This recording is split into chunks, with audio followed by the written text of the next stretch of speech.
Lebih dari setahun ambruk jembatan Wai Tahui Aboru Malteng tak kunjung diperbaiki. Jalan serta jembatan Wai Tahui yang berada di negeri Aboru, Kecamatan Haruku, Kabupaten Maluku Tengah, tak kunjung mendapat perbaikan. Padahal kerusakan jalan dan jembatan itu telah terjadi pada pertengahan 2022 lalu saat banjir bandang. Kerusakan tersebut mengakibatkan akses transportasi bagi ribuan warga negeri Aboru ikut terganggu, terutama bagi anak-anak sekolah dan para petani yang harus ke hutan untuk berkebun. Tak hanya menyoal perbaikan, salah satu rumah milik Marta Sinai yang rusak pada bagian fondasi tidak pernah mendapat perhatian serta bantuan. Hal yang sama juga dikeluhkan oleh salah satu tokoh pemuda negeri Aboru, Monty Leuheri, juga mengeluhkan hal yang sama. Menurutnya, jembatan dan jalan rusak mengganggu aktivitas warga.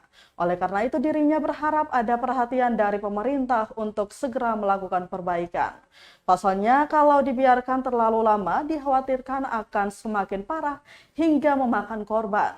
Diketahui kerusakan jalan dan jembatan mengakibatkan lubang besar dengan diameter berkisar 8 meter dan kedalaman hingga 10 meter. Hanya terdapat sebuah jembatan kayu kecil yang dapat dilewati satu kendaraan roda 2.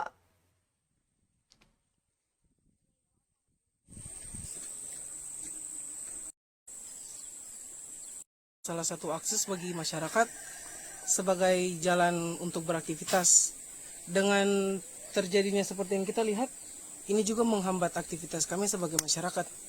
Maka dari itu kami berharap bahwa pemerintah maupun dinas PU untuk secepatnya melihat kondisi ini dan segera memperbaikinya, karena kami juga merasa kesulitan untuk mengakses jalan karena keadaan ini. Jadi yang kami harapkan agar secepatnya jalan ini diperbaiki agar tidak menghalangi akan aktivitas kami sebagai masyarakat negeri Aboru.